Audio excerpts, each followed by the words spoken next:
What are you doing? Haven't done one of these in a while, haven't I? Been meaning to, been busy, but I wanted to talk about something very important today. It gets really deep, so I don't know how much time I'll have to actually cover all the details, but at least you get a couple nice things and I'll get to share it, and since I'm learning it, that's the best way, I think. So I wanted to talk about a little bit about mindset, and there's a lot of stuff that gets thrown around by all kinds of people about mindset, and if it works for whoever is using it, that's great. But I think there are many other things and many other resources that are many other ways to think about it that are maybe more accurate and useful and really helpful, not gimmicky. And if you've been following me for a little bit, you know that I'm not gimmicky. I'm not sort of esoteric like that or anything. But hey, if it works for some people, that's great. But you probably know that I like to really zoom out and really look at things in the big picture. So I want to do that real quick. And this will look kind of weird, but let's say you have a life here. Maybe your life, or really anybody's life. And I want to split this into two things. But two things that are in time they're going parallel to each other. Right? So they're happening at the same time. And of course, here on this side, we have what's actually happening, or just the different stimuli, the different things that are happening. You can talk, here about, health, job, all the things that make life sort of happen moment to moment. Okay? So in this area, we can talk about things like, let's write it as, let's do one of my frameworks of thinking, are, talking about values or what you think is important to you.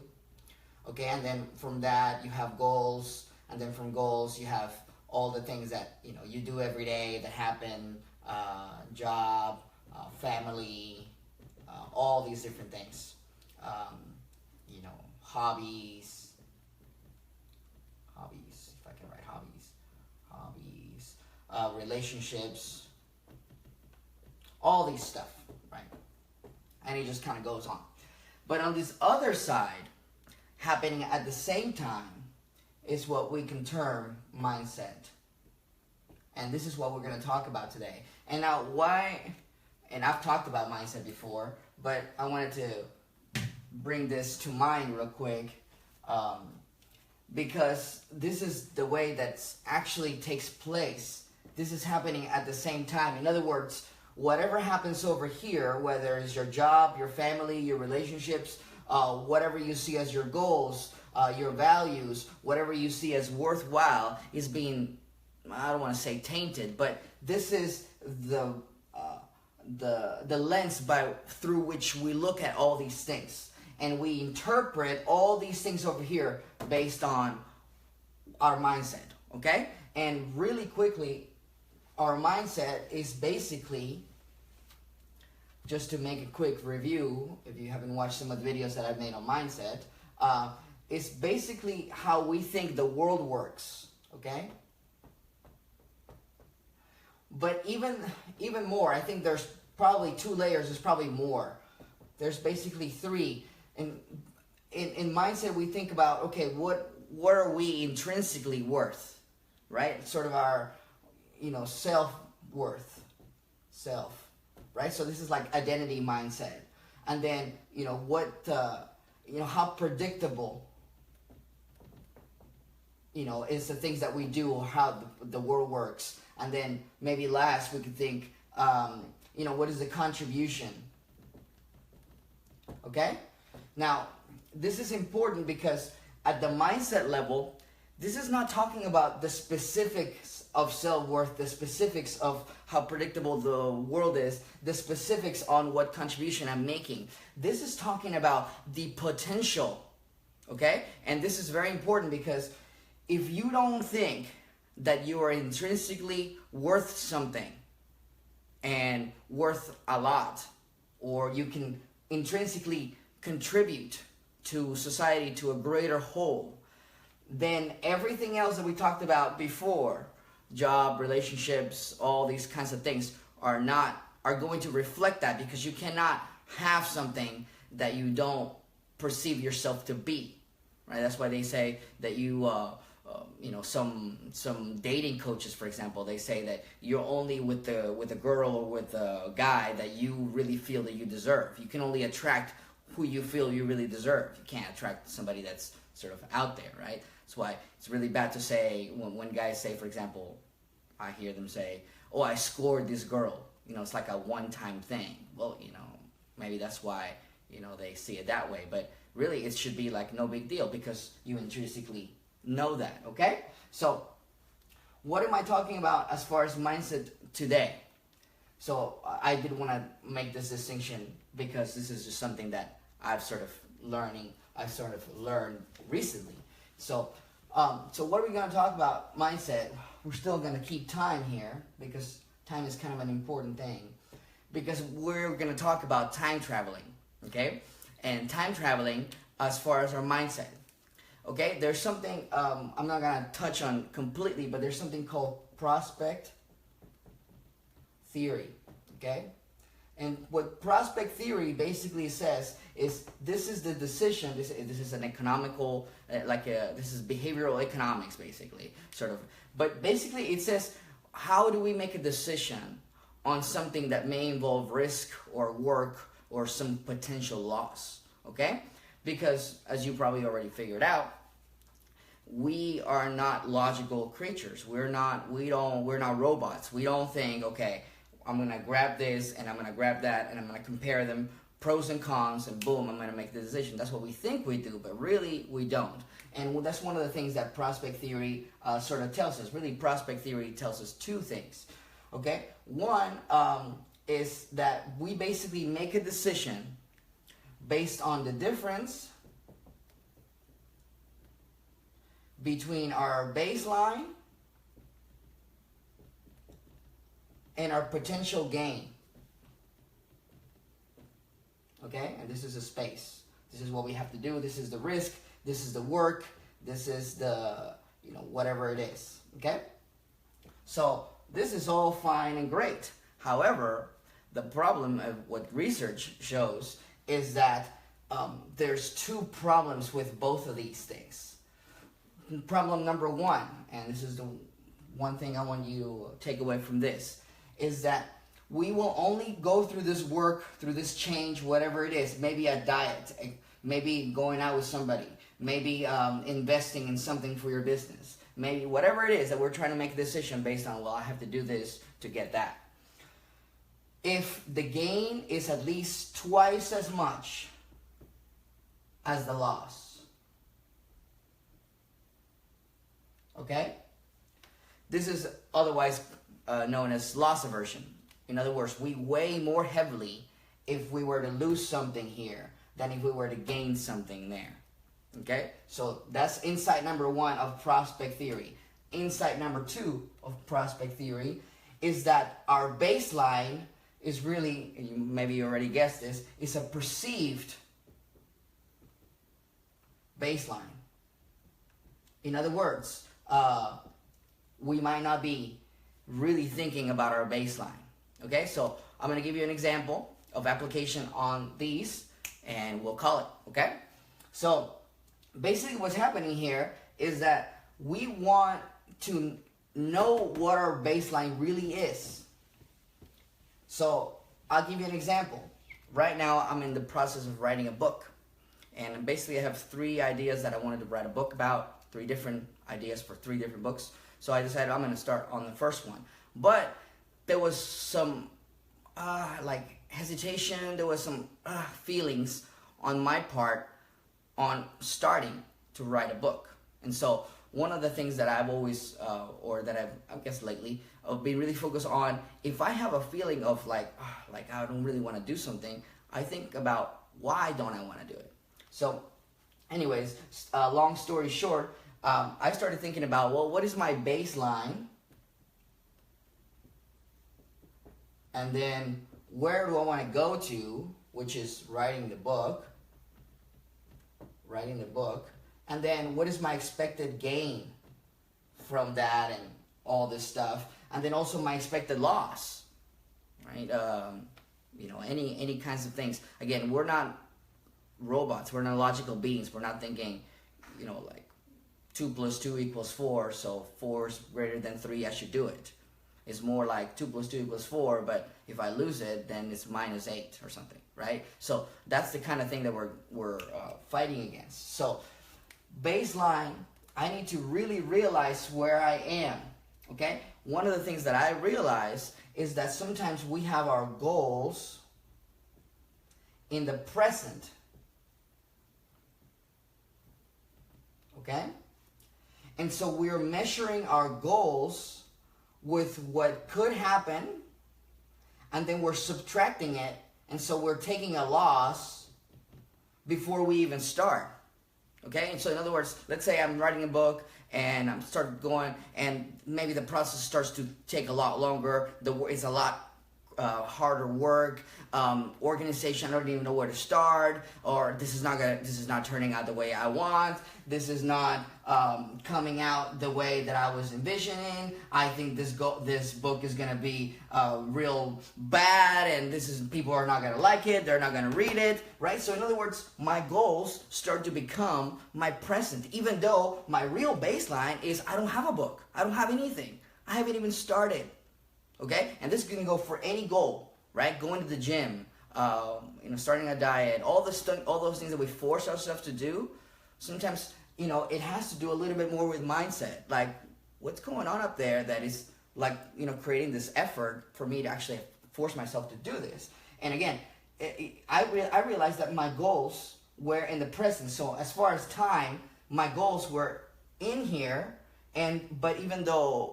And so I was already expecting a loss, and I was already thinking, okay, no, that's going to be too much of a loss, then I don't want to do it. So you procrastinate, or you sort of push it off, or you distract yourself, and all that. So one of the first things that I did, and one of the first things that I want you to take away from this, as far as time traveling, is that you got to get your goals to the future. Push them to the future. Okay? Push them to the future. Like, your goals are up there. They're not here. So you're not losing anything. In other words, your real baseline, many times, is you haven't done anything. So in order to have anything, you need to do something anyways. So that should get you a little bit like, oh, that's interesting. Yeah, it's true. I should just do it, right? The only way that I'm going to have a great book is to start reading it and to start writing it. And then not only that, probably the first book is not going to be that great.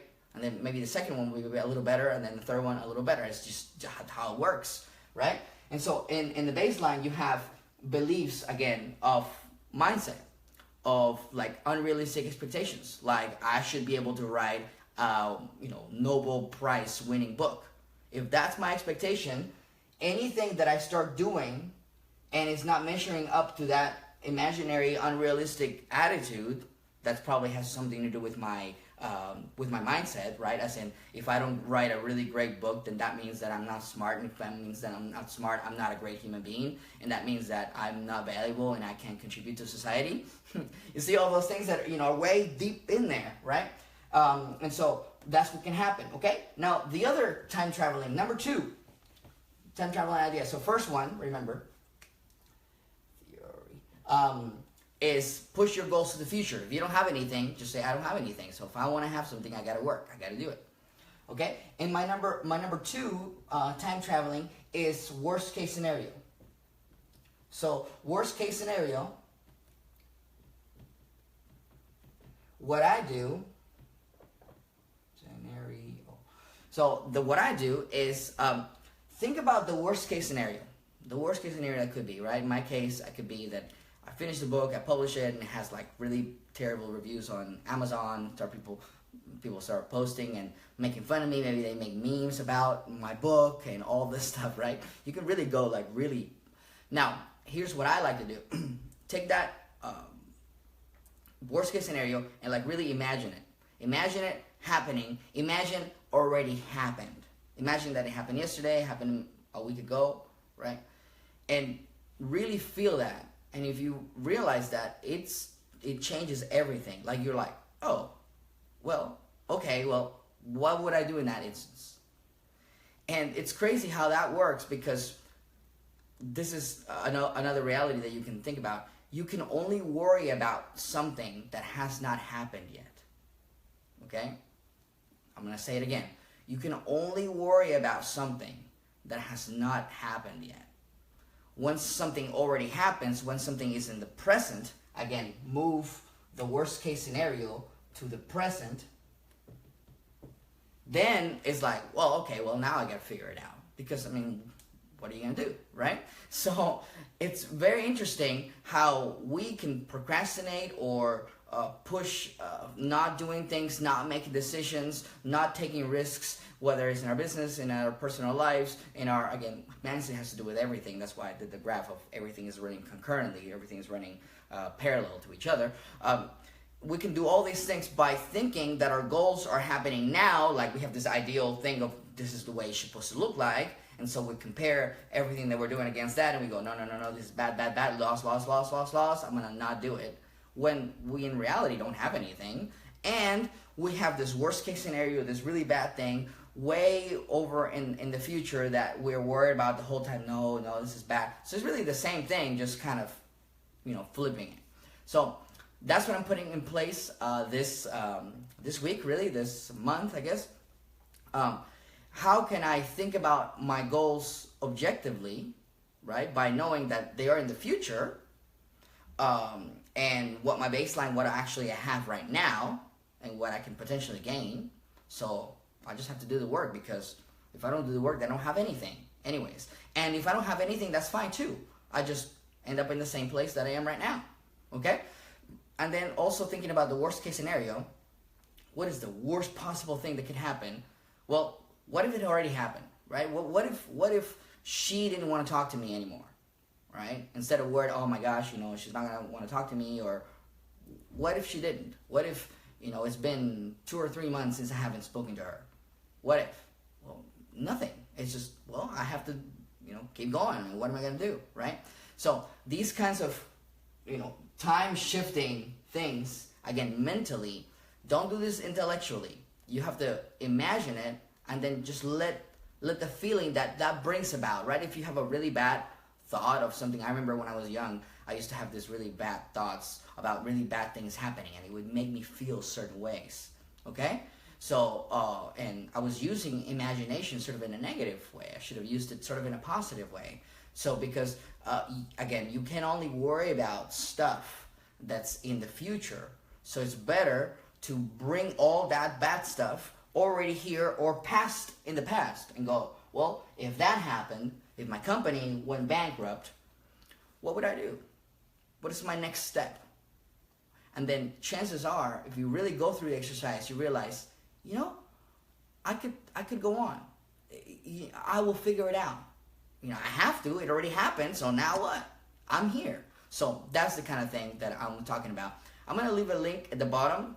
These sort of mental frameworks that as I said, they're parallel and they affect every part of our lives. They're sort of part of a whole other thing in life. But what I've really come to realize is that most organizations, even collectively and individuals, of course, their ability to do different things, or to think they can do different things, or to, it's really dependent on these sort of mental frameworks that they're sort of been spontaneously created, and they sometimes we don't even realize that we can question what we fundamentally believe about the world. We can question whatever we fundamentally believe about ourselves and how things work and what we can do to improve our lives, to improve other people's lives, to make any change that we want really in our life. But if we don't question that, if that becomes sort of our baseline, and it's basically a baseline that is full of junk, and in my case it was full of junk, then it's it's sort of like that's what we're gonna get. That's the map of the world. That's how we think the world is. So I'm gonna drop a link in the bottom of a page that I created called My Story Straight from the Heart, and it's basically my journey on going through some of these emotional things. But as you can tell, a lot of these things overlap, and they're not incongruent. They're not opposed to each other. They're not separated. They are one, because when I meet with a client, when I'm putting in some work, when I take on a new project, I have the fundamental belief that, one, I am a worthy and capable enough person to make a contribution to make this happen, and then everything else from there is sort of an outcome, a reaction to that. But if fundamentally I don't have that, then there's a problem. And I wanted to share that page with some people where I'm going to be posting some of these content on the different frameworks that I use and that I learned and that I'm learning to get over these things and to realize that, hey, maybe mentally we have all these changes to make to really make a difference in our life. Okay, we'll see you on the next one. Bye bye.